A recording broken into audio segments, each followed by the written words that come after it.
Dober večer tudi v mojem imenu. Pozdravljam našega gosta, Janeza Janšo, ter seveda vse obiskovalce in obiskovalke, ki ste si vzeli čas v takem vremenu in nas obiskali v Cankarjevem mestu.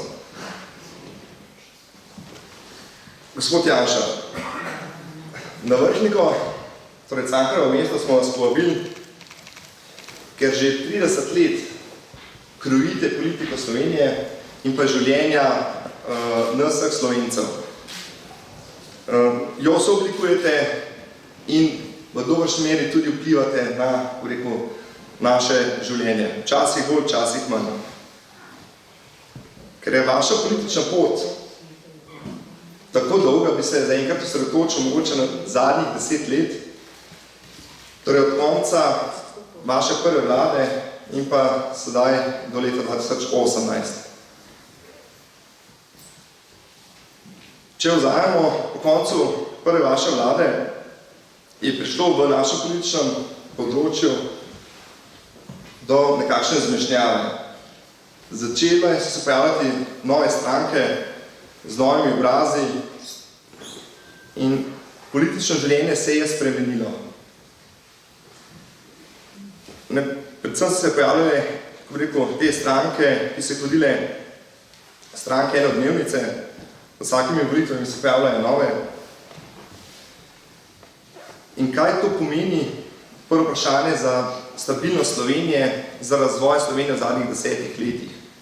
Ker če za primerjavo vzamemo 10 let pred zadnjimi 10 leti, se je Slovenija vključila v Evropsko unijo, v NATO, v šengensko območje, prejela evro. Kaj se je pa zgodilo v zadnjih 10 letih Slovenijo? Kje je, kam potuje, kaj je naredila Slovenija in kaj smo zamudili? Ja, hvala lepa, lep dobro večer vsem skupaj. Hvala vsem, ki ste prišli v tem vremenu v to dvorano na ta predvečer slovenskega kulturnega praznika. Hvala tudi za ta cankarjansko obarvan kulturni uvod. Veliko dobrih izhodišč je bilo v teh Cankarjevih besedah. Cankar je sploh en tak neizčrpen vir navdiha, če hočeš razumeti slovensko politiko tudi danes. Tako da se ga splača večkrat vzeti v roke. Zdaj v teh vprašanjih pa v izhodiščih, ki ste jih dali, je pa pač veliko tem. Težko se na vse odzval. Vsaj v nekem širšem obsegu. V začetku bi rekel to, da mislim, neskromno, da bile stvari v Sloveniji malo drugačne, če bi jaz res 30 let krojil slovensko politiko. Večino tega časa je ta politika mene krojila. Smo bili bolj en tak potnik v čovnu, so ga krmarili drugi. Mi smo pa skušali čas kako vensko zagrabiti, pa ni vedno uspelo. Vse drugače bi bilo, če bi bilo bolj drugače v smislu tega krmarjenja. Ampak, če se zdaj koncentriram na teh zadnjih 10 let, bi mogoče odgovor na vprašanje, kam smo zadavali v tem času po letu 2008. Odgovor na to vprašanje bi našli v teh Cankarjevih besedah, ki so bile prej tukaj izgovorjene. Ko tistem stavku, ko je rekel, delajo nas majhne. Tujci in potujčenci nas delajo majhne.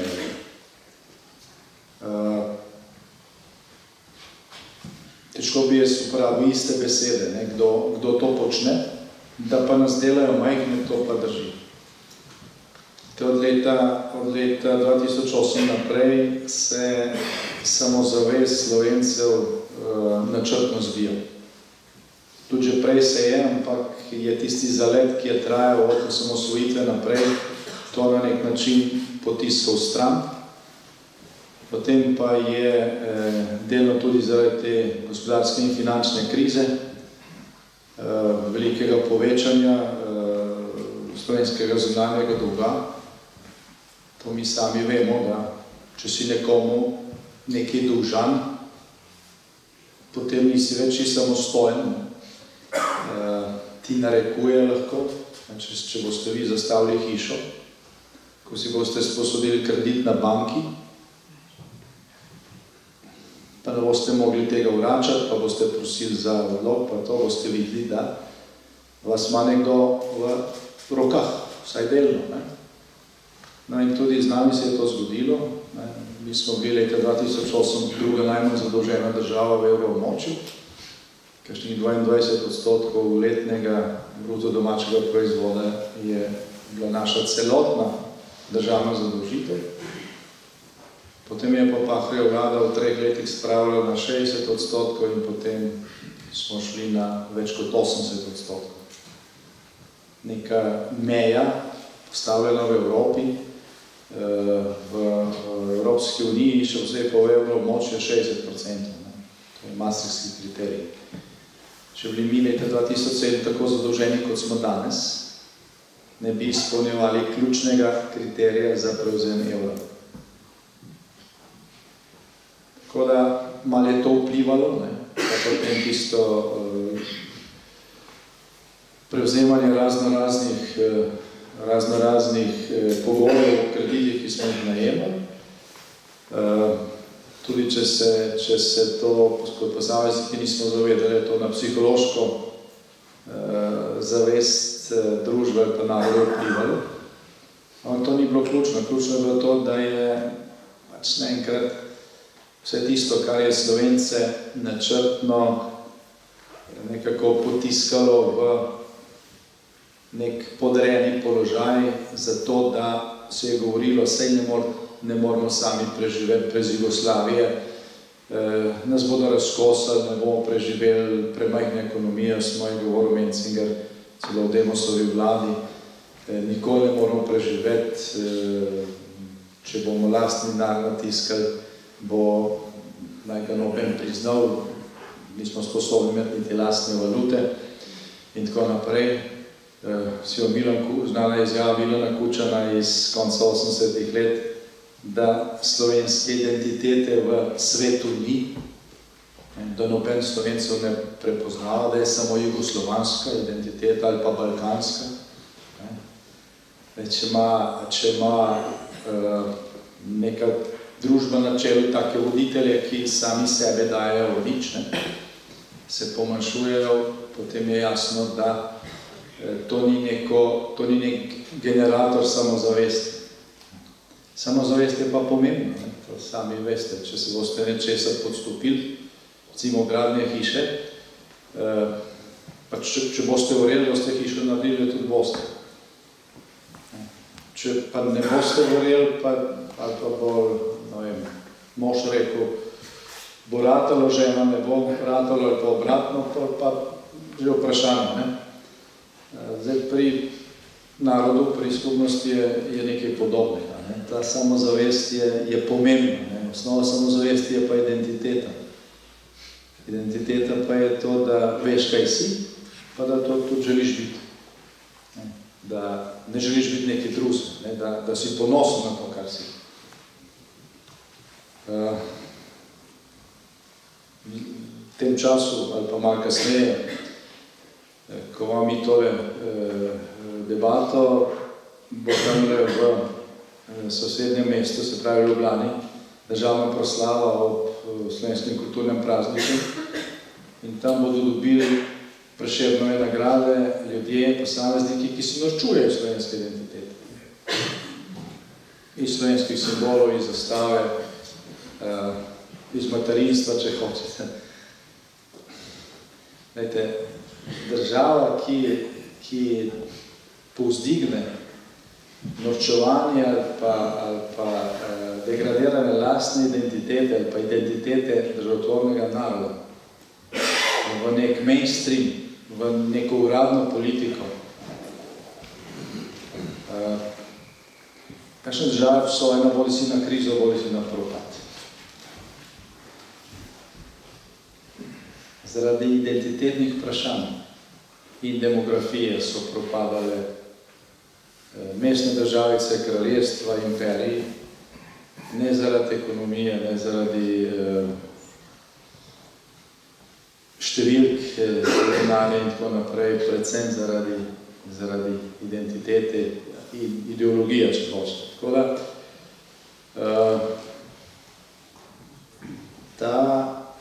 ta razvoj zadnjih 10 let v glavnem v Sloveniji žal ni šel v pravo smer.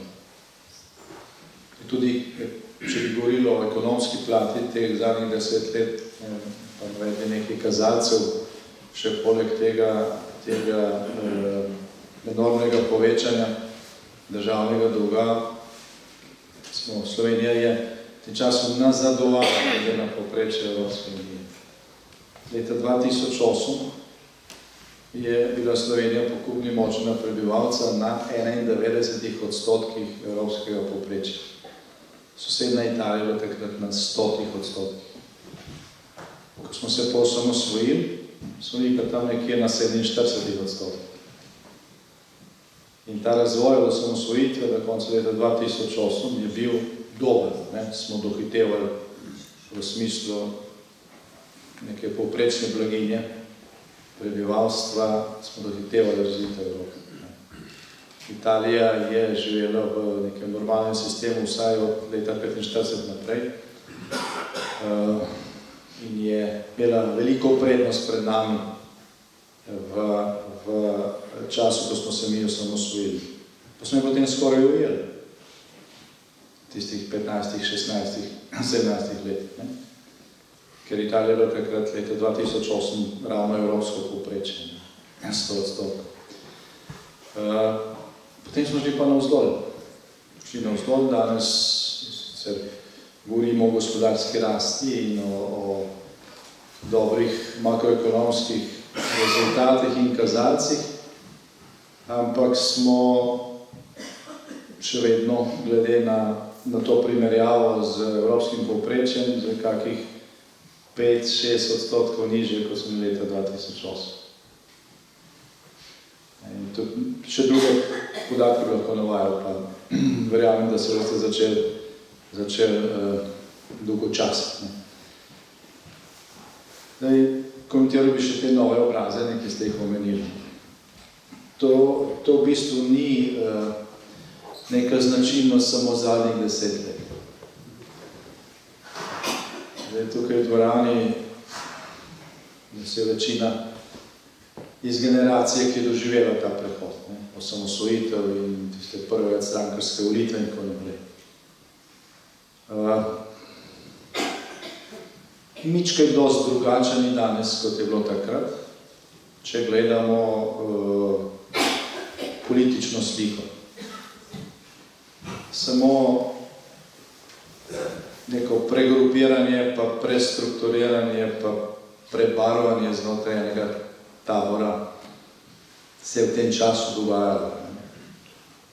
Ampak vse na približno enak način, kot že takrat na začetku.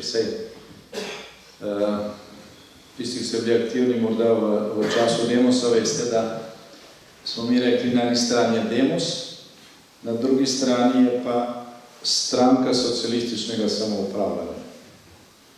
Kamor smo šteli takratno partijo, ki se je preimenovala v stranko demokratične prenove, socialistično stranko in ZSMS liberalno stranko. Spravo, mi smo se že za prve volitve iz ene partije pregrupirali v 3 skupine, zato da bi dobili več glasov, pa da bi lažje blefirali volivce. In v veliki meri je uspelo. Še vsej po zaslugi ZSMS liberalne stranke, iz katere je potem nastala liberalna demokracija in do leta 2004 je bila potem ta pahljača.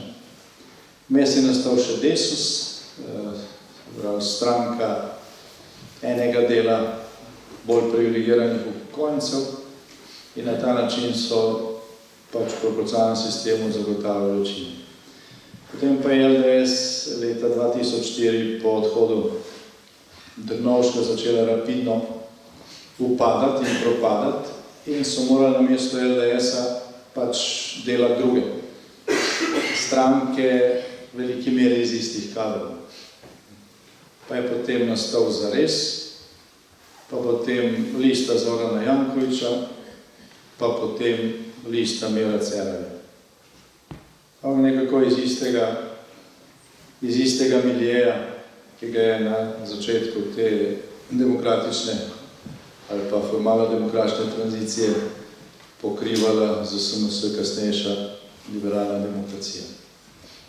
No in kako ste tukaj na Vrhniki, ampak po večini drugih občin so isti ljudje bili vseh teh stran. Isti ljudje.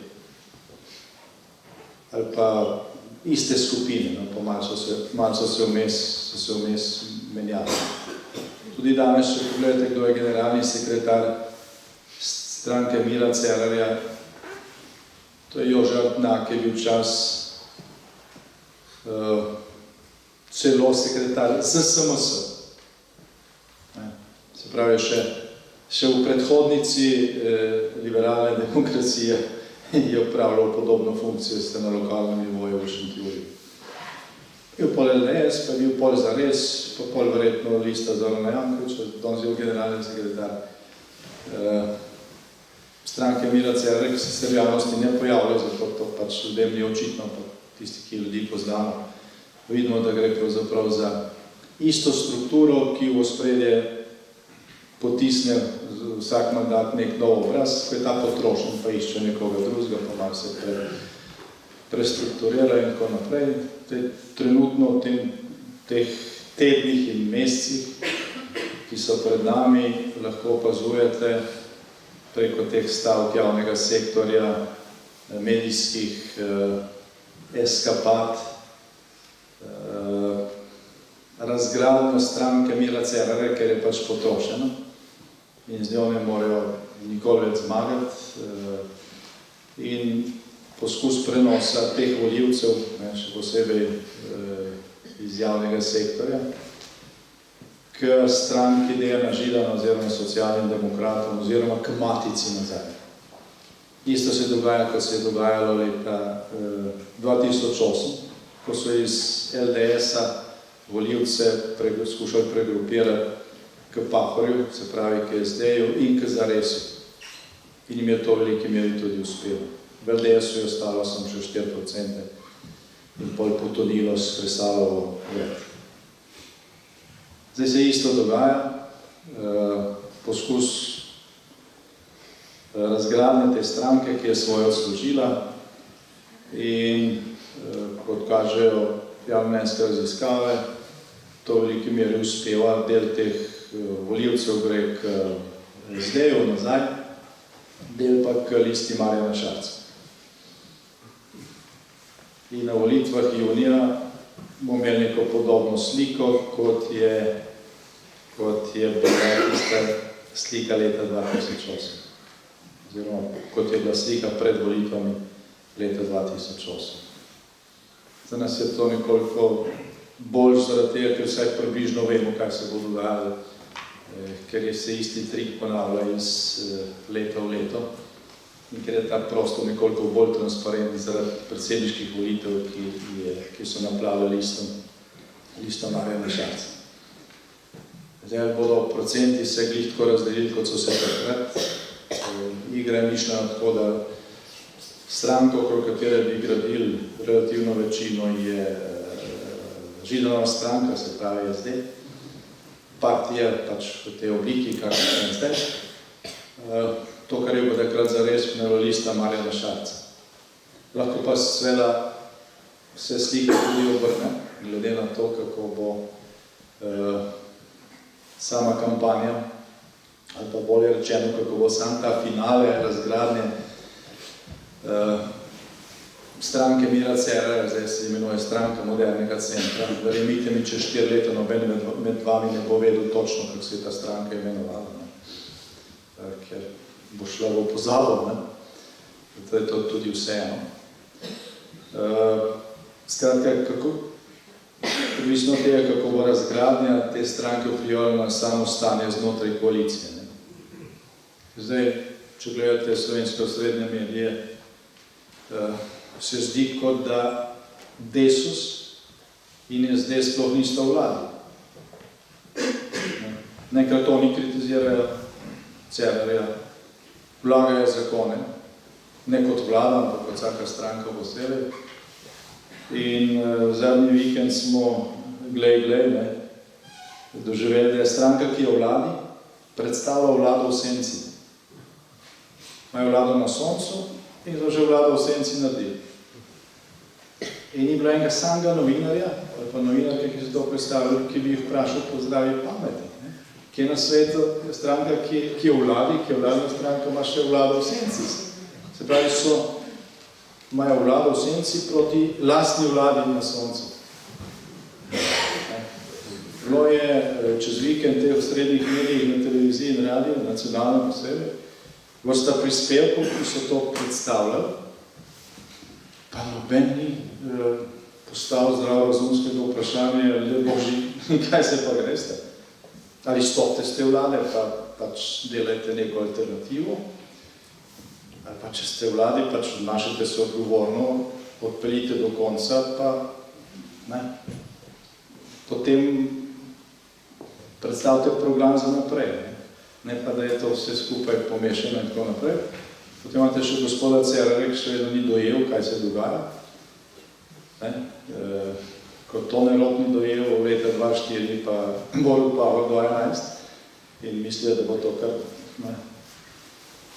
tako, kot je bilo, približno kot tistem vicu, veste, ko je afriškem vicu, ko je mravlja pičila slona, istočasno je pa strela udarila in ubila slona in potem mravlja pravi, ne, nisem vedela, tako močno pičim, ne.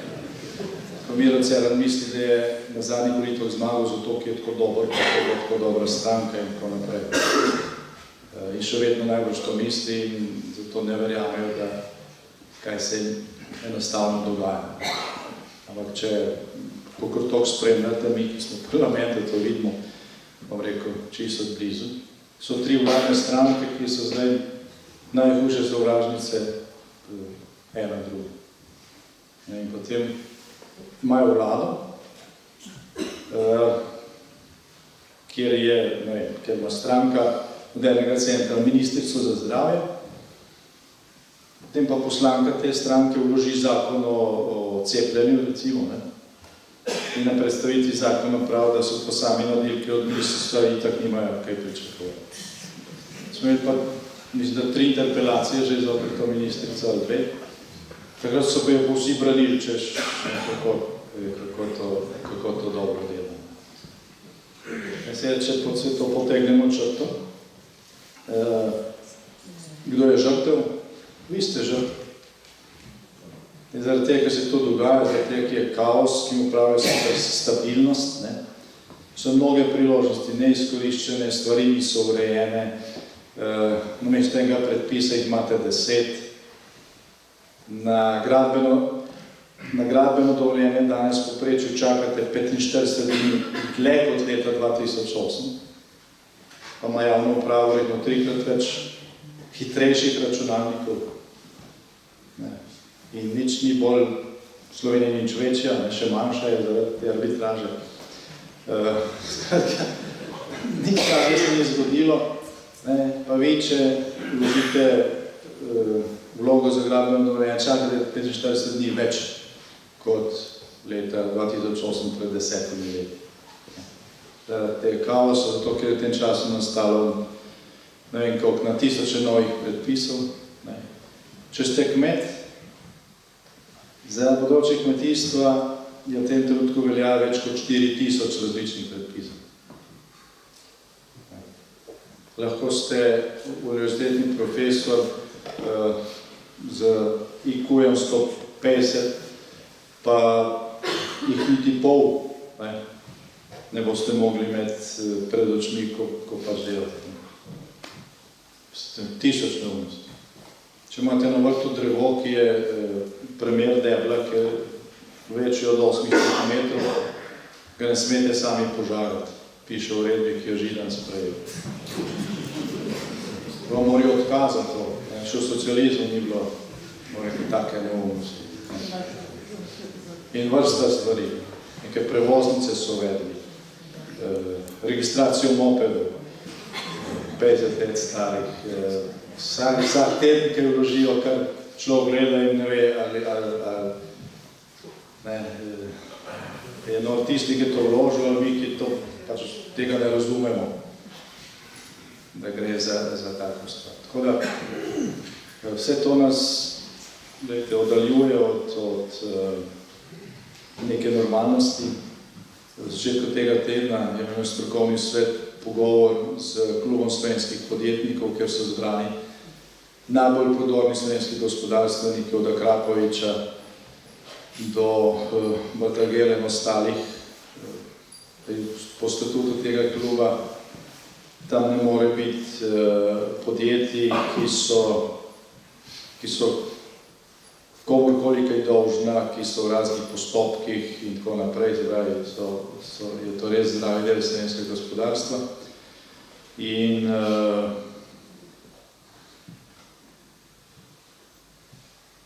pač ko slišiš iz prve roke, kakšne priložnosti nam uhajajo iz rok, zaradi tega, ker vlada je sprejela poseben zakon za lakirnico Magne, kjer smo dali tuji korporaciji 58.000 evrov za delovno mesto. Obšli so zakonodajo in se ta tovarna postavlja na kmetijskem zemljišču prve kategorije. 5 km stran je pa 100 hektarov zraven tovarne aluminija v Kidičevem Krša, ker lahko pač to postaviš, ampak so šli tja.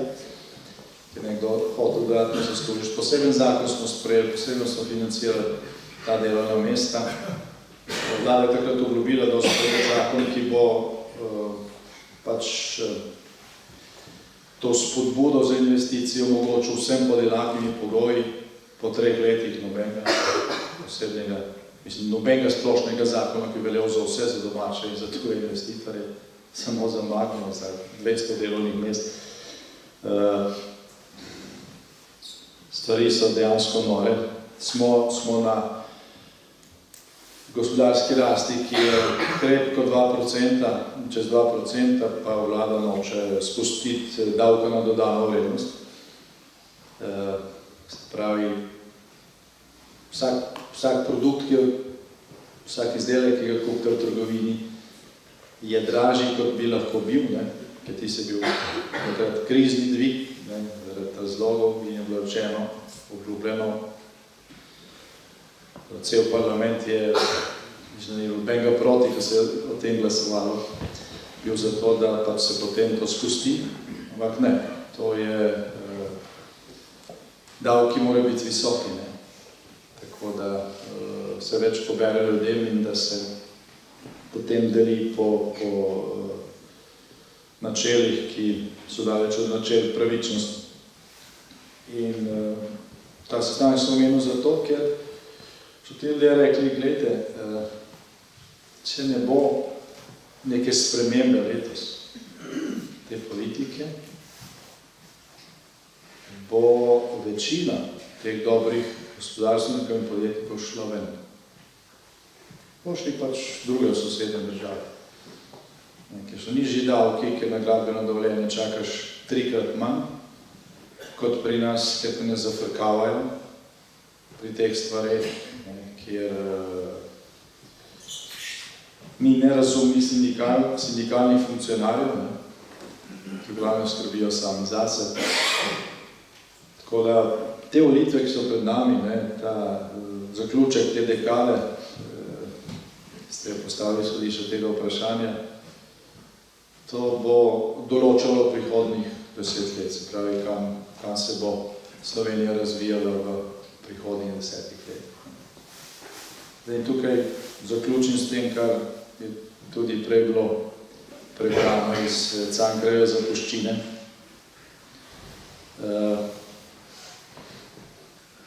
Slovenci smo dokazali tudi v tem času, ki ga mi poznamo iz lastnih izkušenj, ker smo ga pač doživljali, da znamo pač presenetiti.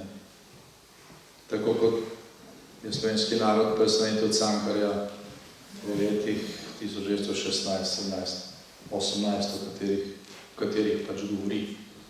Ko nekaj z neke pohlevne ovčice, ki jo vsi tlačijo dol, stane suveren narod, ki se je sposoben pisati sodbo sam. Kot je rekla gospa, edinkrat v svoji zgodovini smo si sodbo pisali na plebiscitu. En sam tak res zgodovinsko usoden zapis sodbe je bil v naši zgodovini, to je plebiscit za samostojno Slovenijo. Prej so govorili tam, so izkoriščali ta Cankarjev stavek v propagandne namene velikokrat, ampak en sam tak zgodovinski trenutek je bil, potem pa se seveda to ponavlja na vsakih volitvah. Ne o tako usodnih vprašanjih, ampak so pa volitve, ki se temu približajo. Jo približajo letošnje bodo. Letošnje bodo, tako ene kot druge, predvsem državnozborske, pa tudi lokalne, potem jeseni. Bi se navezal na našo slovensko politiko in sicer, kako pa tujina spremlja naše dogajanje v slovenskem prostoru, tuji gospodarstveniki, tuja podjetja in pa ko druge države, ki se povezujejo v višegrajsko skupino, predvsem zaradi malostnega vprašanja, kako pa oni jemljajo Slovenijo, ali jo jemljajo kot resno partnerico ali kot začetek Balkana. Ja, zadnje čase je že bolj kot to drugo. Še posebej, ko pol že itak eno tako, rekel, ne preveč ugledno pozicijo začinja zunanji minister z tole odisejo v Palestini. Noben tega ne razume, jaz moram reči tudi ne. Danes, ko smo razpravljali v Državnem zboru, sem šel gledati na dnevne rede Evropske komisije, Evropskega sveta. Noben nima Palestine tam na dnevnem redu. Tam so na dnevnem redu pogajanja za okvir za naslednjih 7 let, za evropski proračun. Se države se na to resno pripravljajo, naša vlada o tem ni spregovorila še niti besede. Pa gre za milijarde, ukvarjajo se z Brexitom, z migrantsko krizo, ker je to pač velik stvarni in politični problem v Evropi, tudi Zahodnim Balkanom, zdaj širitev z Ukrajino, z Palestino v tem trenutku, glejte, se to ukvarja samo Slovenija, pa naša vlada, pa naš zunanji minister. Zadnjič je izraelski ambasador pri nas pa je rekel, jaz tega ne razumem, oziroma naša vlada tega ne razume, tudi če vi priznate Palestino, a mislite, da to opazil. Razen nas, ki bomo to zamerili, ker je pač nek sporozum, v katerem sta tako Izrael kot Palestina, pa Združene države so to sekundirale, pa še vrsta drugih držav.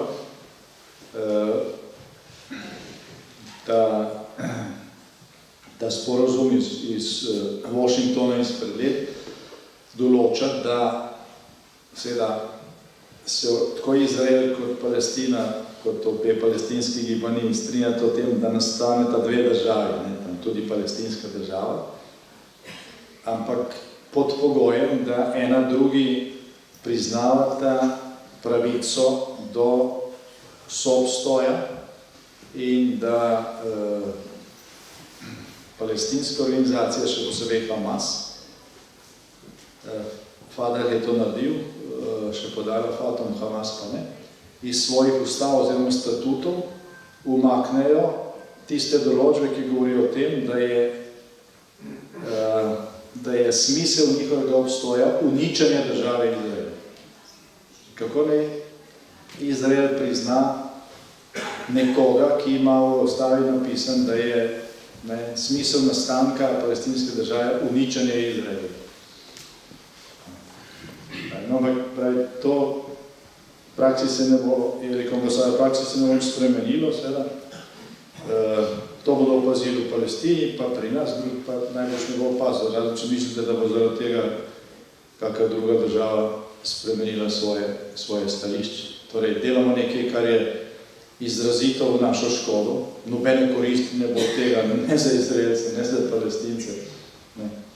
V državnem zboru zdaj že 3 tedne, to glavna tema. Glavna tema. Tako da, Kalorijavcu smo rekli, naj spremeni geslo Desusa, v tem smislu, ni nam mar za, kaj nam mar je pokojnina, nam je važna Palestina. In ne gre s tem na volitve. No, ni gospod Erjavs tukaj sam. Koalicija, ki ima skoro 60 glasov v parlamentu, je dosegla soglasje, da pač Slovenija prizna Palestino. Zakaj? Vete, če bi poznal odgovor na to vprašanje, bom zelo hvaležen. Pa to so 2015 enkrat prinesli. Razburkali malo naše prijatelje v NATO in tako naprej s tem. Pol je to potihnilo, zdaj pa spet. Imam 1000 drugih problemov, vrsta zadeve je zarešila. Ni pa v Palestini. Tako da, so stvari, ki so popolnoma nelogične. Mogoče bomo kdaj čez leta zvedli, kaj je tak hud motiv za takšne ravnanja. Zdaj tudi tukaj smo nekateri malo, tudi z izraelske strani, pogledovali proti Iranu, ker glavni sponzor Hezbolaha, se pravi tega krila Palestincev, ki je tak na seznamu terorističnih organizacij, je Iran, ki je tudi sponzorira. Z Iranom pa so naši tovariši spletli tesne finančne vezi v letih 2009 in 2010, ko so jim upravili milijardo evrov. Zdaj se to plačuje preko raznih poslov, ki jih izbrana podjetja iz Slovenije dobivajo, recimo pri obnovi teheranskega vodovoda in tako naprej. In tukaj znajo biti kakšne tovrstne povezave, mogoče tudi siljevanje nekega logičnega argumenta za nekaj, kar Sloveniji škodi, kar recimo po mojem tudi Desusu škodi. Dvomim, da Erjavc misli, da bo Desus dobil kakšen glas več za to, če bomo priznal Palestino. Skratka, mora nekaj drugega zadaj, če ni čiste norosti, zato bomo mogoče zvedli čez leto. Kaj kot predsednik najmočnejše stranke vidite, da je bilo potrebno narediti, ko bomo na vladi? Da se bo Slovenija obrnila, da bo Slovenija se začela razvijati kot razvita država, da bo postala, kot se govori pred 30 leti, nova Švica. Kaj bodo tisti prvi koraki, da bo prišlo do teh sprememb, da se ne bomo vrteli v enem začaranem krogu? Prvič, če bi se zgolj v krogu vrteli, naj bi bilo to boljše kot to, kar zdaj, ker je spirala nazaj. Gre spirala nazaj, mogoče nekaj stavkov o tem kasneje. Zdaj, kaj je potrebno narediti, nam je več ali manj jasno. Imamo izkušnje iz vlade, vemo tudi, kaj se da in kaj se ne da. Je pa seveda en predpogoj. Rabiš trdno večino v državnem zboru za to, kar je pač treba narediti. Vse ostalo je manjši problem. Predvsem natančno vemo, kaj deluje, kaj ne deluje. Ko je Slovenija vodila Evropsko unijo, smo preskenirali ostalih 27, zdaj na takrat 26 držav članic. Vemo, kaj ima kakva država dobro urejeno. In največje bogatstvo Evropske unije, v kateri smo, je to, da lahko ni ene države, ki je bila idealna, ki bi rekli, zdaj bomo pa posnemali, tudi Švica ni, v tem smislu. Zdaj bomo pa vse, kar je tam k nam prenesli. Ampak v vsaki državi je pa vsaj nekaj, kar je odlično urejeno.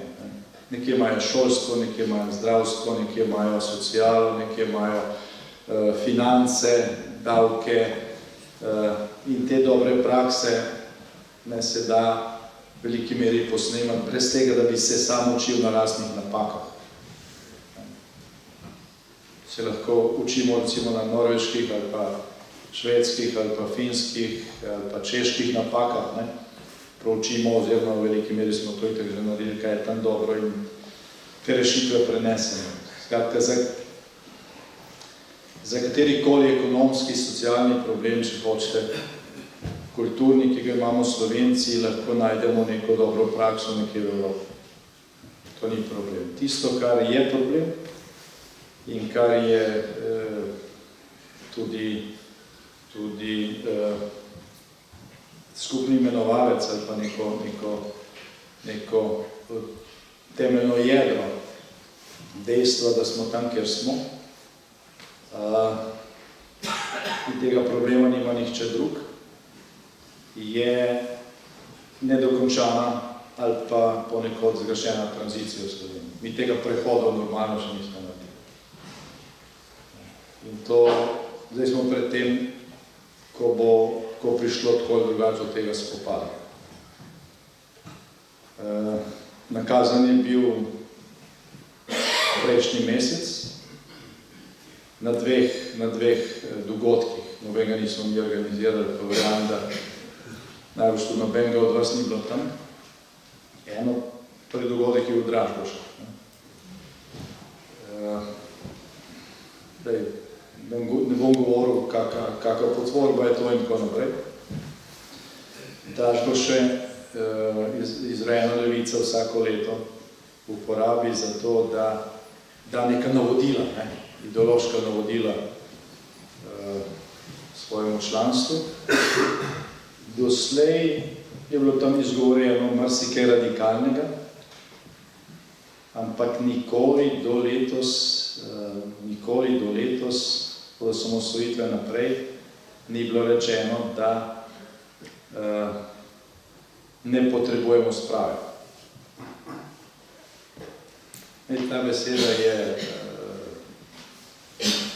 Ta beseda je nam rekel iztrošena, ampak zlorabljena velikokrat različne smeri. Ampak če zdaj izhajamo iz njenega prvotnega pomena, potem bi si zatiskali oči, če bi rekli, da Slovenci po tem drastičnem, krvavem, tragičnem, skoraj usodnem razkolu v času druge svetovne vojne in državljanske vojne in komunistične revolucije, da po vsem tem ne potrebujemo sprave. Kada jo pač potrebujemo, ko si jo predstavljamo tako drugače, ampak jo pač potrebujemo, ker jo še nismo dosegli. No, zanimivo je, da takoj po osamosvojitvi in po razpadu Jugoslavije in tako naprej so tisti, ki so bili najbolj odgovorni za ta razkol, za državljansko vojno, pristajali spravo, češ, ok, ampak so rekli, pozabimo, kar je bilo, spravimo se in gledamo naprej, pustimo zgodovino zgodovinarjem, ne razkopajamo kosti, se si pač to predstavljali spravo. Ampak niso rekli, da ne potrebujemo, niso zanikali te temeljne potrebe. Do letošnjih Dražgoš, tukaj je bila ta govornica rekla, kakšna sprava. Nam se ni potrebno spravljati, mi smo zmagovalci. In zmagovalci pišemo, kot zmagoval je se, da zmagovalci pišejo zgodovino in določajo, kaj je prav in kaj je narobe. Skratka, januarja leta 1918 smo se vrnili v leto 1989. Ker takrat so bile te besede na zadnje izgovorjene v slovenskem prostoru. No, nadaljevanje tega, seveda, mogoče kdo rekel, vse to je govorila neka kvazi umetnica Lara Jankovič, kaj pa ona pomeni. tem besedam se je huronsko ploskal.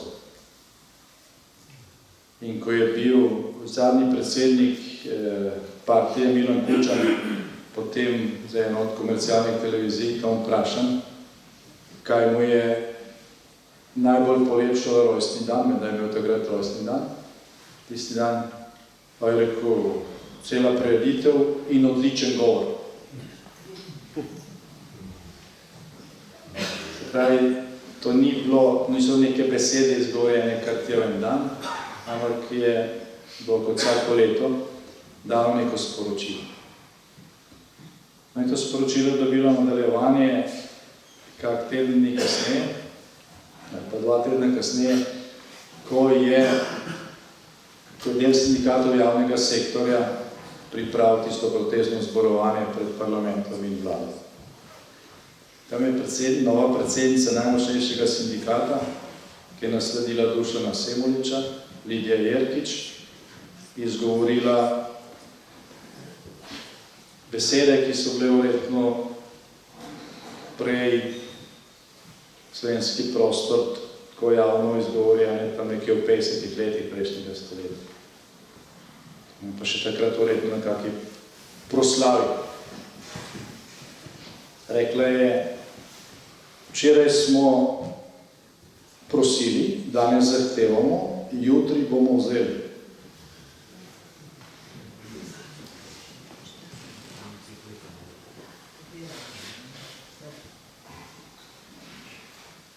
Nobene javne reakcije na to ni bilo. Televizije so to predvajali. Jaz nisem bil tam, jaz sem to videl na eni televiziji. Ta posnetek, mogoče ste to zgrešili, ker pol tega niso, ker več dosti ponavljali. Zdaj, ko smo imeli par srečanj z gospodarstveniki, so nekateri rekli, treba bojiti iz te države.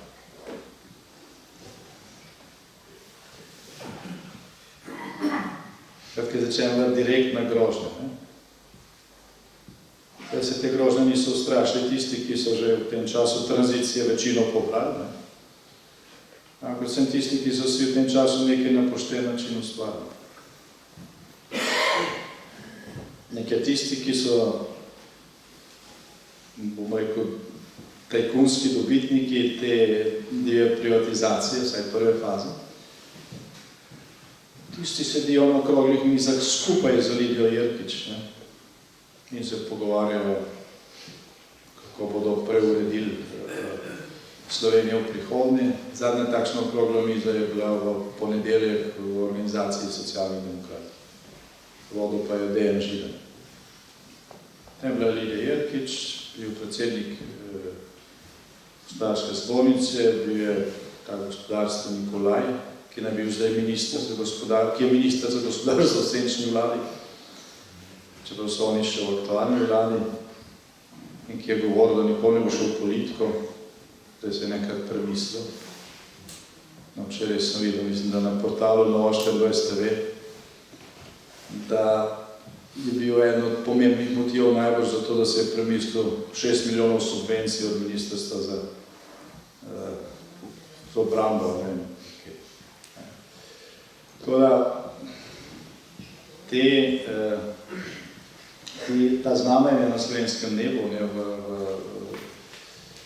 v začetku letošnjega leta pač kažejo na to, da smo se vrnili, da nismo tavali v nekem krogu, da smo se vrnili nek čas, ker ga smo mislili, da je daleč za nami. Da je daleč za nami. Če temu pridružimo še te signale, ki bodo dani danes, se pravi, kaj je umetnost, ki si nagrajuje, potem bodo, Bog se nas usmili. Bog se nas usmili. Pravimo, veliki meri upravičeno, Slovence nas je ohranila kultura, citiramo Cankarja, Prešerna, Jurčiča, Vodnika, slavimo Plečnika in druge velikane slovenske kulture, umetnosti in duha. Potem pa podeljujemo najvišje nagrade ljudem, osebam, ki se norčujejo slovenske zastave, iz družine, iz slovenske tradicije. In če kdo temu nasprotuje, je to razglašeno za sovražni govor, za nestrpnost, za to, da smo kmetavzari, ki ne razumemo visoke kulture. To je pa tista točka, kjer pa če to spremeš, pa misliš, očitno sem jaz tak bedak, da samo jaz tega ne razumem. Ne? Na televiziji pa pravi, da je to umetnost, božja umetnost. Ne? A si pa rečeš, dovolj dolgo časa ste nas farbali. Jaz mislim, da smo zdaj blizu te točke, ko se več ljudi to reklo. Da je cesar gol in takrat si bo narod spet pisal svojo sam. Prva priložnost je čez manj kot 4 mesece.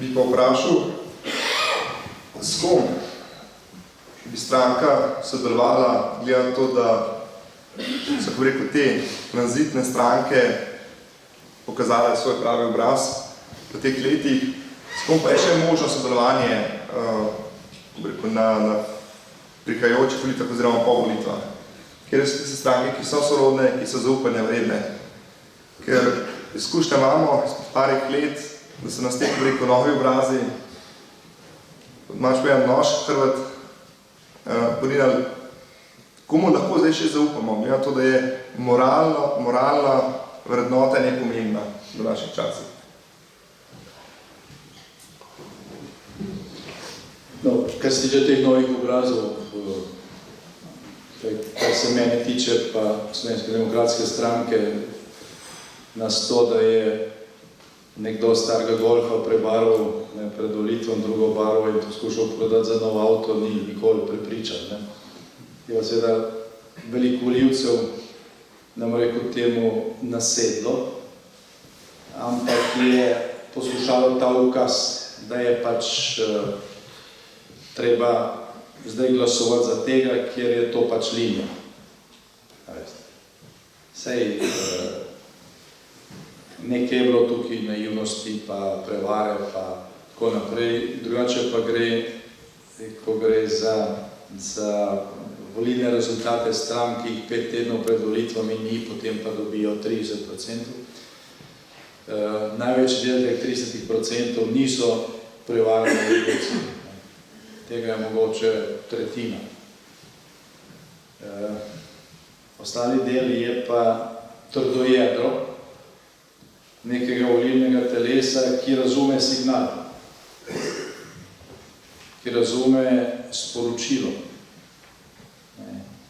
ki je recimo razumelo tisto procesijo na ljubljanski magistrat leta 2011, ko je vrhuška forma 21 z Milanom Kučanom na čelu prišla kao prositi Zorana Jankovića naj naredi stranko in kandidira. To je bil signal, ki je eno ideološko jedrolico razumelo in so rekli, tokrat ne volimo za SD, kot smo prej, ti so zaenkrat potrošeni, volimo za listo Zorana Jankovića.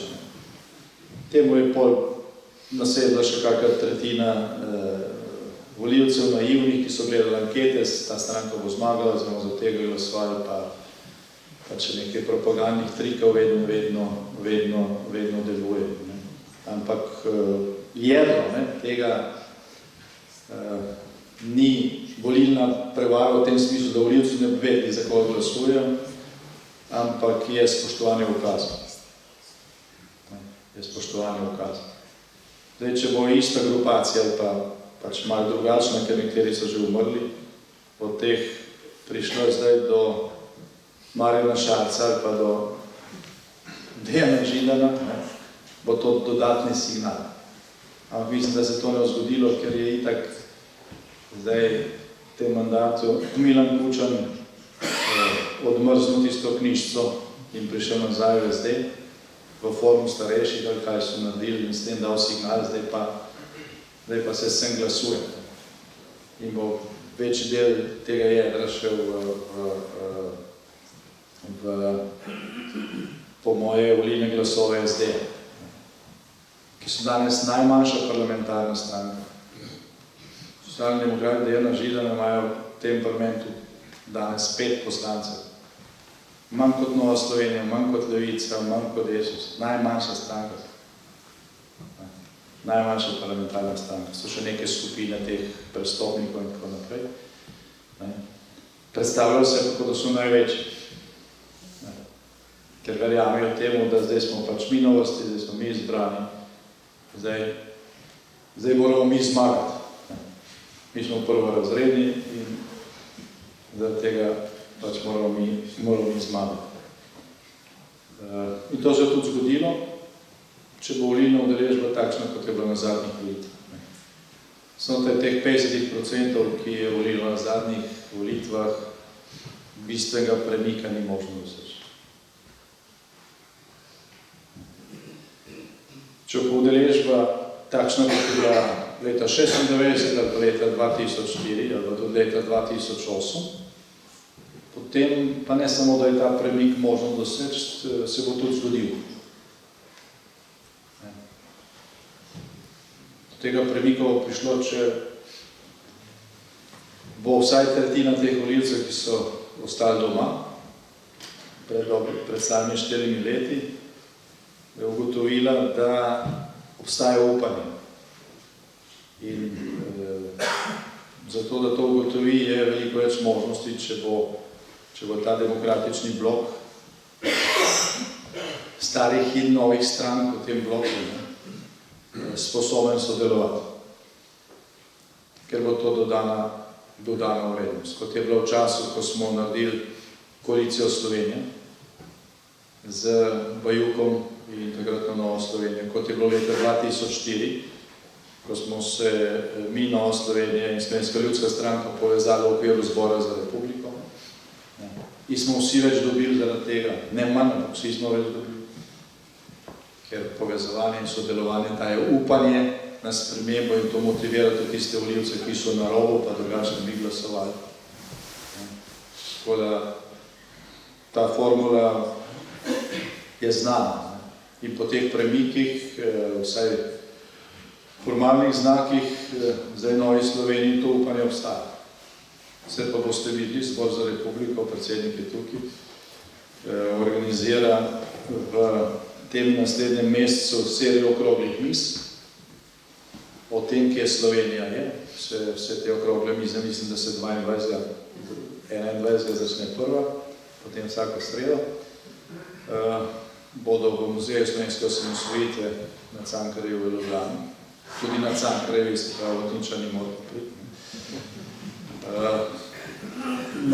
Zadnjo teh okroglih miz, ki je predvidena, je tudi pogovor predsednikov oziroma predstavnikov vseh pomladnih oziroma demokratičnih strank. Če boste tam za skupno mizo videli vse nas, potem vedite, da je ta čas sprememb blizu, sicer pa bo še malo dalje. To je v tem trenutku, po mojem mnenju, ključna stvar. Če se mora dogovoriti, smo mi pripravljeni sodelovati. Slovenska demokratska stranka je 2-krat sestavila vlado. Obakrat smo sodelovanje ponudili vsem, oziroma pogovore ponudili vsem ostalim parlamentarnim strankam, nismo nikogar izključevali. Vlado smo sestavili s tistimi, s katerimi se je dalo uskladiti koalicijsko pogodbo.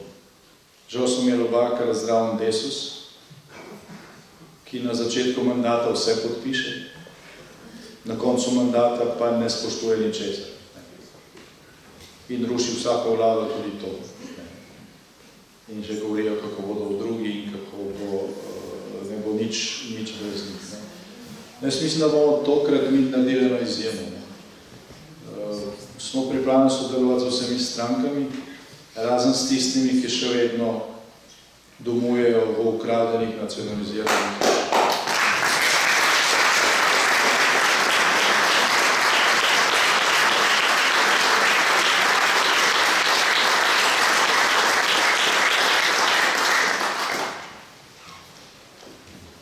ker smo že dobro uro tukaj zbrani, bi povabil mogoče goste oziroma obiskovalce, da postavijo kakšno vprašanje.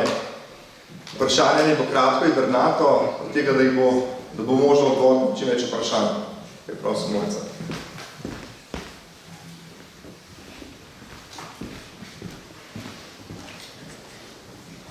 Hvala za besedo, Borik iz Brunice.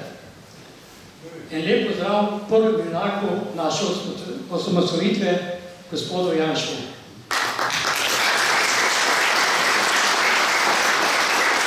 Hvala, da ste vzel čas na predvečer kulturnega praznika. Verjetno se vsi strinjamo, da smo doživeli kulturni sprejem tega večera. Tukaj je bil razpust. Tukaj so bile besede Cankarja. Jaz sem jokal, ker sem ponovno slišal, ker Cankarja trikrat na pamet poznam. Bi se omenil proslavo. V spomin mi gre prvi kulturni praznik v Cankarju domu, ko je tam 300 kulturnikov, kvazi kulturnikov, skoraj vašega ministra za kulturo pobili. Če bi v muslimanskem svetu, bi ga kamenjali. Samo hude besede so padle, če se spomnimo. In ta film se vrti naprej. Danes izrabim priliko. Vsa leta, ko ste vi imeli vodo vlado, so bile vse državne proslave na kulturnem nivoju, na nivoju domoljubja. Če danes pogledamo leta in leta, to je deleč od tiste kulture. Mi se vračamo ne vem kam, kot da ni bilo osamosvojitve. In se včasih sprašujem, zakaj pa je tako deleč pošlo. V tej stavbi se je par ur, ki je Kučan povedal, da danes so sanje, da lahko sanjamo. Jutri pa lep nov dan. Mi nismo tek sam mogli do zjutraj izsanjati. Ovdje so šli tanki ven. Tukaj gor. Je trodomna skupščina bila, lahko bo gospod Cukjak in France, ki smo bila v družbeno-političnem zboru krajevnih skupnosti, povedal.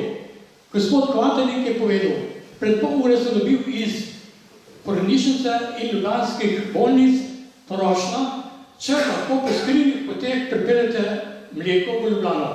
Prvi Slovenci so se rodili, so v toj Sloveniji. In v teh 57 letih doskrat se sprašujem, koliko pa je teh fantov pa teh punc, ki so se takrat rodili, ki smo mi prvič življenje samostojne Slovenije tukaj rešvali. Ugozim, srži so šli tukaj ven, vsi levi. Pična večina tega pokončnega demostva na Vrhnik je izglasovala, da smo lahko iz Vrhnike pelali mleko Ljubljano. Ti fantje so rasli in se sprašujem, kaj pa manjka tem fantom. 3 besede. Pravica, domovina, domoljubje. Slovenska šola ni teh 3 besed nobenemu dala. Te besede so dale sam pokončne družine. To je tisto in ti fantje so danes v fakulteti, v poklicih. In kaj je tam ljudi naprav? Mi dela nimamo. Vrnemo se rodovniku 3 generacij, ki še šlepajo do vnukov. Vsi ti vnuki so že v državnih službah, zagarantirani. Te druge, pa mi iz Borom penzioni živimo skoraj. Tisti, ki je pameten, pač gre v tujino, en za drugom. In tu bo ta proces se nadaljeval. Gospod, a bi slek sam tako, da bo še kakšen drug do kakšne vprašanje, da imamo gospoda Janša tukaj da? Želel bi se dotakniti tega narejeno bilo že nekje na stav. Kaj je s tem strankam? Kaj je s tem strankam? Ker te stranke so samo odkruški desne politike. In vi ste tisti predsednik, ki mora naprej pelati voz. In v ozadju se hinavsko dela druga stopna Kučanovega žlahtne desnice, zdaj posmehom, vsi vas vabijo na en kafe, sam, gospod Janša. Zelo bo treba pogledati. Ampak vi tega ne morete narediti. Gospod, bom jaz povzel samo vprašanje. z novim strankami, čeprav o tem že govora. Ja, mislim, da je vprašanje glede pomladnih strank, ne? Pa tega, kar se predstavlja, počas ni. Zdaj, kar se mene tiče, ne vem, no, včasih se najdem še vedno naivnega, ne? Moram priznati, ampak tukaj skoraj ni trika, no, na kjer bi še lahko nasedli. Ni po mojem mnenju, no, tudi volivci kar tako nekaj ne bodo kupili za pomladno, če to ni. Problem je, če se stranka, recimo, ki je nastala kot neko jedro neke zdrave, demokratične podstati, kar je Nova Slovenija bila, potem z različnimi manevri spelje stran. To je pa pol problem. In to se ni zgodilo prvič, se je že prej zgodilo s kako drugo stranko, ki je danes ni več v parlamentu. Ampak, kot sem rekel že prej, če bi pred enim mesecem o tem govorili, bi rekli, bomo videli, kaj bomo. Zdaj smo lahko nekoliko bolj optimistični, ker so pozitivni premiki. Ker so pozitivni premiki in ker tudi samo bližino volitev, tudi te manjše stranke, ki so nastale,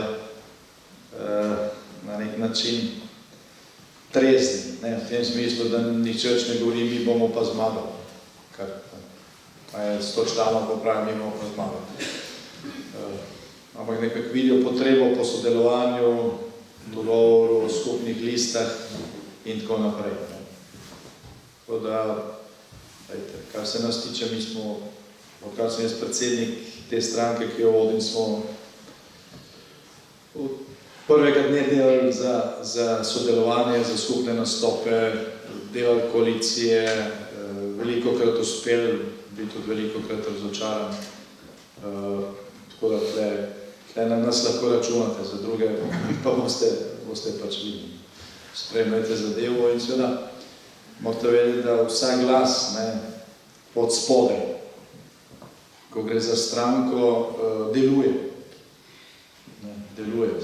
Jaz mislim, da je tudi ta sprememba politike v Novi Sloveniji, ki je bila zdaj nakazana, do tega je prišlo zaradi glasu od spodaj.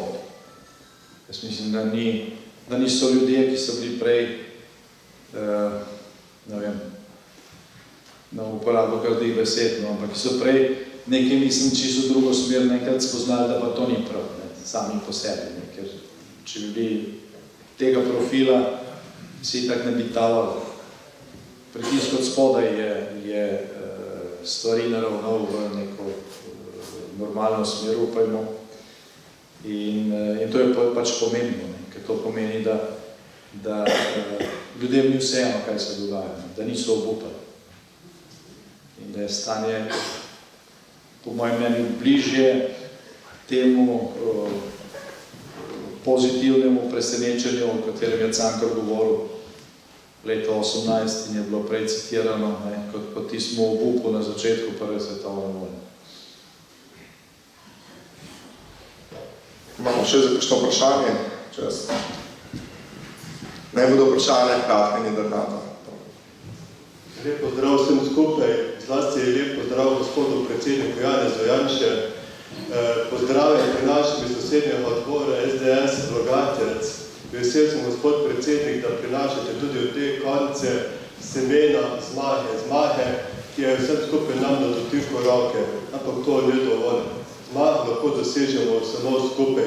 Če vsak izmed nas, ki je danes tukaj v tej dvorani, ki drugi naši, bi rekel, sovaščani, krajani, prispevamo k temu. Bi imel pa tudi konkretno vprašanje. Poglejte, sam že več kot debelo desetletje delam v gospodarstvu, v različnih položajih. In kar se sedaj dogaja v gospodarstvu praktično krvavimo. Krvavimo enako kot naši, bi rekel, kolegi kmetje. To je dobrobit naše države. V kratkem bomo izkrvaveli, bi rekel, ne važno, od čistilke do direktorjev, vsi vsi dajemo maksimum od sebe. In ko bomo gospodarstvo, ko bodo kmetje pregoreli, je konec s to državo. Osebno povem, če ne bi bil tak domoljub, če ne bi imel te želje, da moji otroci odraščajo v tem slovenskem kulturnem prostoru Primoža Trubarja, Ivana Cankarja, Prešerna, lejte, imam mnogo priložnosti, da bi šel v tujino, da v tujih podjetjih, v tujih državah ustvarjajo dodano vrednost. Gospod Janša, prosim vas, da na kratko naštejete glavne ukrepe za razbremenitev slovenskega gospodarstva, za razbremenitev slovenskega kmeta in kako boste rešili problem prenapihnjenega javnega sektorja. Ampak tudi pri javnem sektorju, tudi v javnem sektorju so podplačeni ljudje, tudi tam dobro delajo, predno delajo. Kako se bo to rešilo? Še eno vprašanje, pa nekoliko voda. Morda mi laiki nismo tega opazili, ampak iz letom 2015, ko se je začela ta migrantska kriza, iz zmaga Donalda Trumpa na ameriških volitvah se je pokazala ta jasna ločnica v zahodnem svetu med levo polovico in desno polovico. Se pravi, poskuša se doseči neko prevlado levice nad desnico. Ali v tej luči je pomembna tudi zmaga SDS-a in postavitev nove desne vlade v slovenskem prostoru, ne glede na to, da slovenska država šteje samo 2 milijona prebivalcev, kajti v Evropi vsak glas šteje. Ali lahko v tej luči gledamo tudi na spremembe v sami Novi Sloveniji in na to vašo obilo iskavico, ki je vsem skupaj nam zadišala skozi ekran?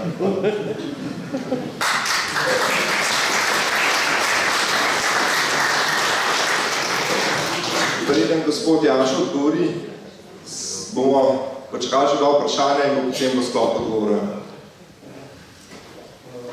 Dobar dan, vse lepo pozdravljam, predvsem gospoda Janša. Bom na kratko, mene so opozorili samo 3 minute, pa 3 minute pa pol. Sem Kavčič Peter, vojni veteran, nisem član vaše stranke. Nisem član nikakršne politične stranke, skratka sem vojni veteran, državljan Republike Slovenije in moj glas je neopredeljen in usklajen z politiko reševanja statusa vojnega veterana. Govorim v imenu 46 članov 531. čete, ki je med osamosvojitveno vojno delovala na območju Vrhnike. Pri uveljavljanju diskriminatornega zakona o vojnih veteranih je v tej četi, kakor v celotni Sloveniji, nastala nepopravljiva škoda, se je pri tem zakonu zakonodajalec razvrstil vojne veterane v manj ali bolj zaslužne, ali stare ali mlade vojne veterane. Nekateri večinoma mladi zaslužni za osamosvojitev so sodelovali v napadu na vojašnico Ivana Cankarja in pri tem izpostavljali svoje življenja. Za nagrado jim zakonodajalec podaljša čakalno dobo iz 50 na 55 let. In s tem potepta znano parolo za isto delo, isto plačilo. Ja, dejansko so nas izdali. Moja borba za odpravo krivic traja že 3 leta, pa vedno naletim na trdno steno birokratskih, društvenih, nerazumnih odločitev, katere so vedno končale z besedami. Prestane vam samo še splošni upravni spor na pristojnem sodišču. Sprašujem, ali državljani Republike Slovenije rabimo takšno birokracijsko servisno službo, katere plačujemo mi, davkoplačevalci. Bojijo se svoje odgovornosti ali neznanje. Ker ste poslanec in prvak največje opozicijske stranke, izkoriščam čas in vam postavljam vprašanje, katerega imenujem kakor delegatsko ali poslansko vprašanje, ki se nastavljajo na sprejetje že omenjenega zakona o vojnih veteranih, kateri diskriminatorno podaljšuje čakalno dobo vojnih veteranov iz 50 na 55 let, s tem naj bi bil krivičen pogoj za pridobitev že dodeljene pravice do dopolnilnega zdravstvenega zavarovanja. Kako boste v parlamentu sprožili ali po hitrem postopku ali po rednem postopku Da se krivice odpravi, ne vem. To je vaša presoja. Vendar primer Šalamon to dokazuje, da se da, če je politična volja. Pri volitvah vse politične stranke, pred volitvami vse politične stranke v imenu gospodarske rasti v parlamentu ali delovnih komisijah vlagajo zakone v imenu odprave socialnih, društvenih, pravno-delovnih, štipendijskih ali študentskih pravic, samo vojni veterani ostajamo vedno pozabljeni. Zato vas kot vojni veteran in zagovornik pravic prosim, da posredujete v parlamentu in poskušajte rešiti vojne veterane pred diskriminatornim političnim masaklom vladajoče koalicije in nekaterih članov opozicijskih strank. Hvala lepa, gospod Janeš. Čakam vaš odgovor. Hvala.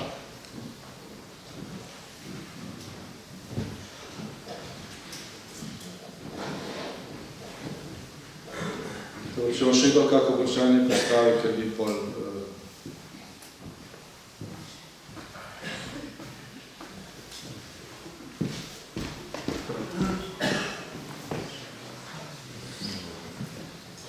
Spoštovani Janez, lep večer in vse sem dovolj času, da ste kar navršili.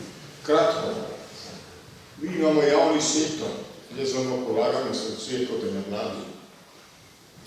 Javni sektor so samo 4. Zdravstvo, gasilci, vojska pa policija. Vse ostalo so pa priskledniški, ritualizniki pa domeni. Več, hvala lepa in vesel sem, da nas vidim, pa poslušal.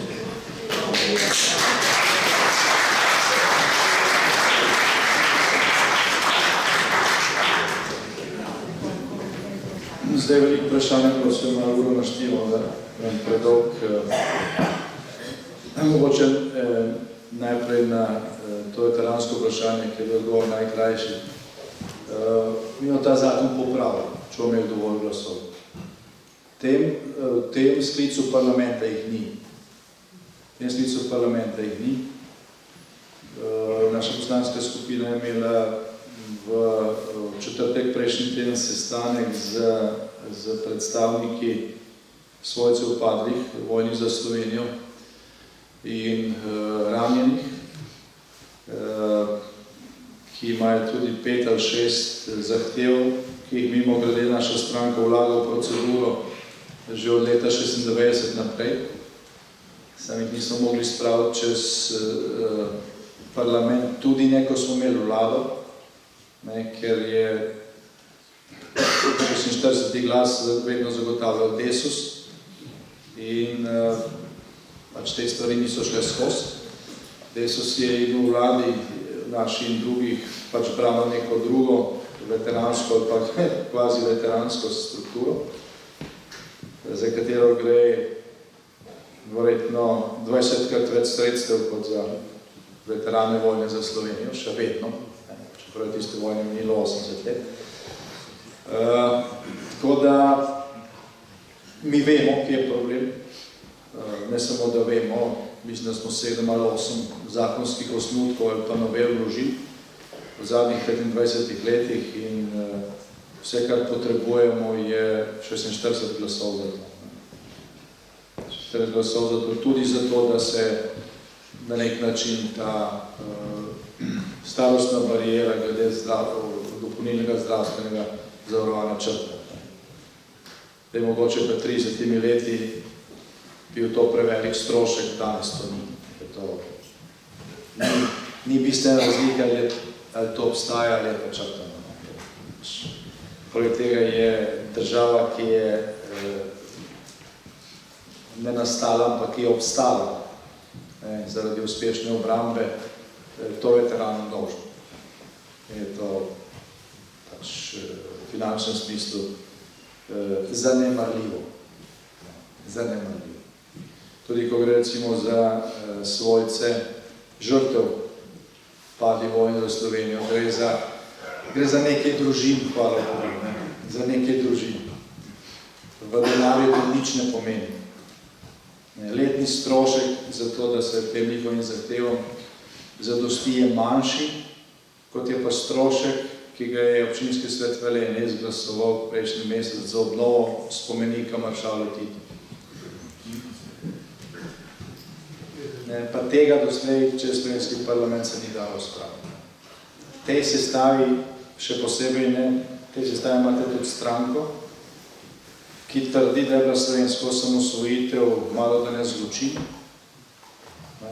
Ko smo imeli proslavo Dnev državnosti lani, je poslanka te stranke Levice rekla, da to ni čas za proslavljanje, ampak je čas objokovanja, ker je Slovenija razbila neko zgledno državo delovskega razreda, kateri se je dobro živelo, ki je bila ugledna, in zdaj je pa ena sama žalost. Tako da tudi to smo doživeli, tudi to smo doživeli. Ampak kot že rečeno, te zahteve so logične, normalne, smiselne, v vsaki državi, v normalni državi bi že zdavnje bile uresničene. Zato, da se tudi po nas to naredi, je pač potrebna večina, ki jo doslej ni bilo. Doslej je ni bilo nobeni sestavi. Nobeni sestavi državnega zbora. Mogoče smo mi še najbližji tam 46-2000, ampak takrat je bila ena od pomlavnih stran vladnih koalicij in tega ni šlo. Takrat smo bili najbližje številu pomladnih glasov v državnem zboru za takšne rešitve. Glede javnega sektorja obstaja storitveni in administrativni del javnega sektorja. Storitveni del je v bistvu del gospodarstva, ne, servis gospodarstva, tudi velik del administracije je servis gospodarstva, nobena država brez neke administracije ne more funkcionirati. Ne. Tako da ni problem javni sektor kot tak, ne. Problem je napihnen javni sektor.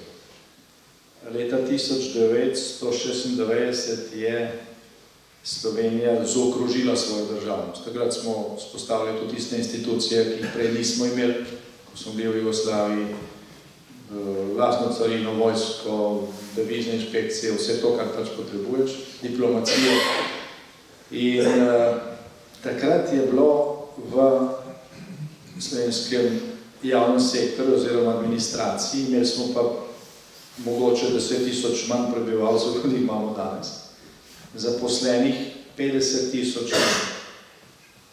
50 000 manj, kot jih je danes.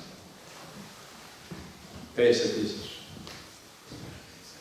S tem, da je bilo razmerje med zaposlenimi in upokojencem takrat 1:2, zdaj je pa 1:4:1. V zadnjem mandatu, predvsem v zadnjih 2 letih, te vlade se je število povečalo za 8 000. Po tem času nismo nobene nove funkcije prodali. V tem času smo šli tudi v Evropsko unijo, šli smo v evroobmočje, del suverenosti smo pač prepustili Evropski uniji, številke so morali kvečem zmanjšati, pa so se povečali. Še posebej administracija. V nekaterih drugih delih javnega sektorja so povečanja upravičene. Prebivalstvo se je postaralo, Slovenija je 9. najstarejša država na svetu. Mi smo 9. najstarejši po povprečni starosti. Se pravi, v tem času se je nastalo 10 novih domov za ostarele, potreba po bolnišničnih zdravstvenih kapacitetah se je povečala in tako naprej. Tako da tukaj je delno porast zaposlenih upravičen in bo še naraščal. Po drugi strani, v tem času tehnologija omogočila avtomatsko obdelave vrsto procesov, za kar je bilo prej potrebno 10 ljudi v administraciji, zdaj pa rabite 2. Ampak število se ni zmanjšalo, ampak se je povečalo. Število otrok v slovenskih šolah se je drastično zmanjšalo, število učiteljev se je podvojilo v tem času. Sodni zaostanki so se drastično povečali, od leta 26 naprej, število sodnikov se je skoraj podvojilo. Enako tožilcev, javnih pravobranilcev. Število agencij se je potrojilo, tem času. Danes imamo 3-krat več vladnih uradov in agencij, kot smo imeli leta 1996. Tako da, zdaj, ko vprašate, kako to rešiti, to se reši tako, da se to zmanjša. Ne? Leta 2013, januarja, je tista naša takrat prehodna vlada v času tiste krize naredila natančno oceno po ministrstvih, kaj potrebujemo in kaj ne potrebujemo. Za vsak resor, za vsak urad, za vse. Se je točno vedno, kaj rabimo in kaj ne rabimo. Takrat smo tudi ugotovili, da imajo različna ministrstva, ne samo oddelke, ampak sektorje, ki ne samo, da se ukvarjajo z istimi zadevami, imajo tudi ista imena in nazive. Zato to niso bili inovativni, da bi se zmislili kak drug naziv. Podvajanje dela, ponekod celo, rekel, 3 oddelki za isto stvar. Pol en drugemu dajo soglasje in pol vi čakate že 3-krat le. Ampak, ko je nekje prišlo do sindikatov, da je ta ocena narejena, je to sam podžgal takrat ne tako imenovane ljudske vstaje. In še pospešilo palec naše vlade. Če tisto reformo administracijo takrat izpeljali, bilo Slovenija bistveno bolj učinkovita, manj časa bi čakali na gradbena in ostala dovoljenja, strošek za proračun, masa plač bila bistveno nižja in davki, ki jih plačujete in prispevki, bistveno nižji in vaše plačne in pokojnine višje. Zaradi tega, ker je ta strošek prevelik, so vaše penzije nižje in vaše plače nižje in štipendije so nižje in je manj delovnih mest, ker se gospodarstvo preveč pobere in se to pač ne da vlagati. Na koncu se to enostavno odrazi, če hočete v število delovnih mest, število na položnicah, stroških dodatkih, vse to, kar. Zdaj, kako pomagati gospodarstvu?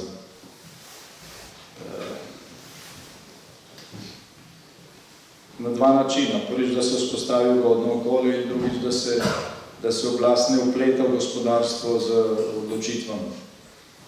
Ker vladi so lahko sami pametni ljudje, pa ne bodo mogli voditi 1000 podjetij, če so državni, niti posredno preko holdingov in skladov in raznih kvazi agencij. Na koncu to gre na vlado in nemogoče. Vedeti, o čem odločaš, če imaš 150 točk na dnevnem redu. Tako da vse tisto, kar normalno deluje na trgu, mora imeti svojega lastnika.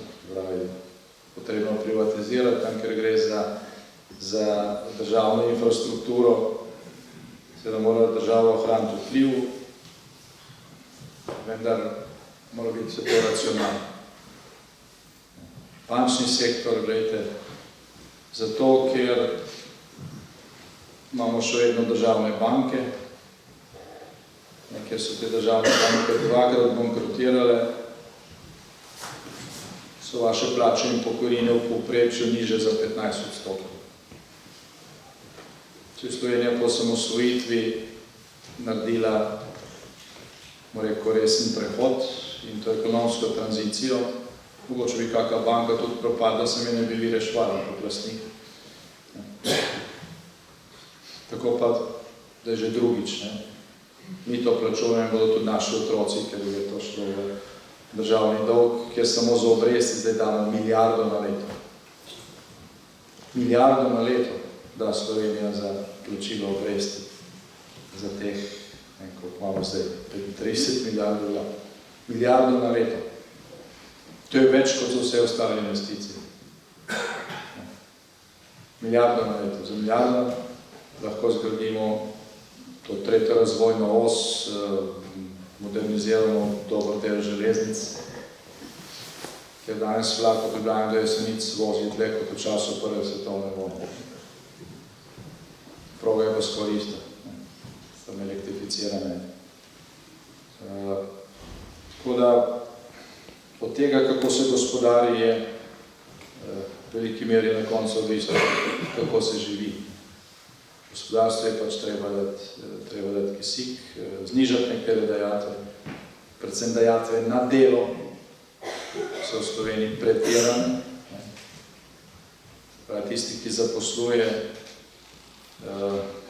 na tisto, kar vi dobite, na tisto neto plačo, da še več kot še enkrat več. Višje, bolje nek delavec kvalificiran, bolje obremenjen. In razmere med kumulativo socialnih transferov, ki jih nekdo dobi, če ne dela, in plačo, ki jo nekdo zasluži, če dela, je minimalno.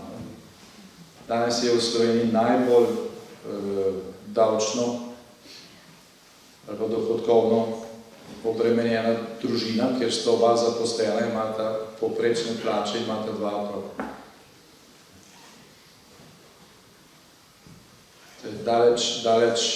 Daleč največji vijak je ravno na tem povprečju. Daleč največji vijak.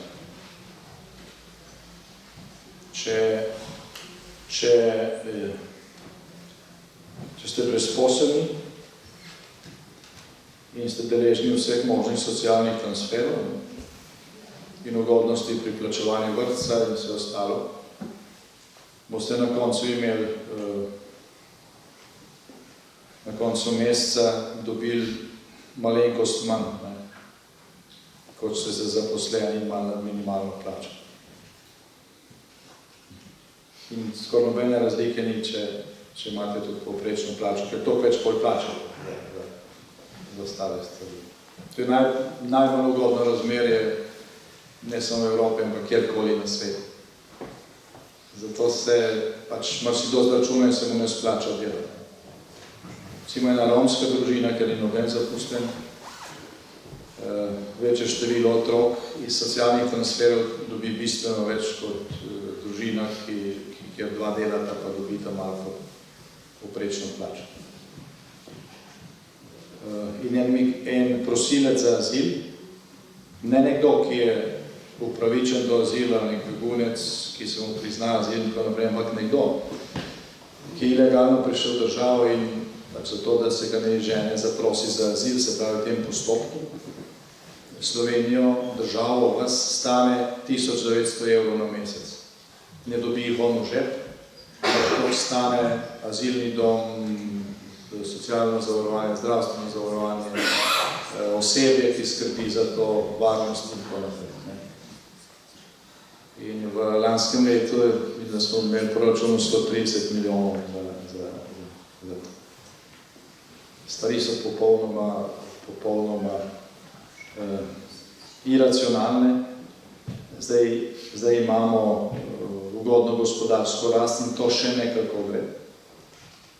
nekako gre. Ampak to nikoli ne traja 10 let. Naslednje leto še dosti sigurno, glede na razmer na evropskih in svetovnih trgih. Potem pa se zna že počasi ohlajati, nekateri baloni se bodo razpočli. Evropska centralna banka je v času krize delala tisto, kar smo včasih delali v Jugoslaviji, malo manjši mire, ampak vseeno, se pravi tisto, kar smo dali. To se vedno nekje naloži, nekje izbruhnejo, običajno najprej na nepremičninskem trgu in potem je kriza in če nimaš rezerv, je hudo. Spomnite se let 2009-2010, takrat se je Slovenija zadolžila tudi po 10 milijard na leto. Za en cel proračun smo se zadolžili, ker smo si lahko, ker smo bili druga najmanj zadolžena država na svetu in se je pač takrat kupoval socialni mir. Zdaj te možnosti ni več, ker smo na 80%, če prije naslednja kriza, bo vsaka milijarda izjemno draga, vprašanje pa, če bo še kdo posvojil, ker ko si preveč zadolžen, ti tudi ne posvojil več, pol si v reševalnih mehanizmih, kar pa pol pomeni reze, drastično znižanje pokojnin in vsega, kar so recimo Grki doživljali.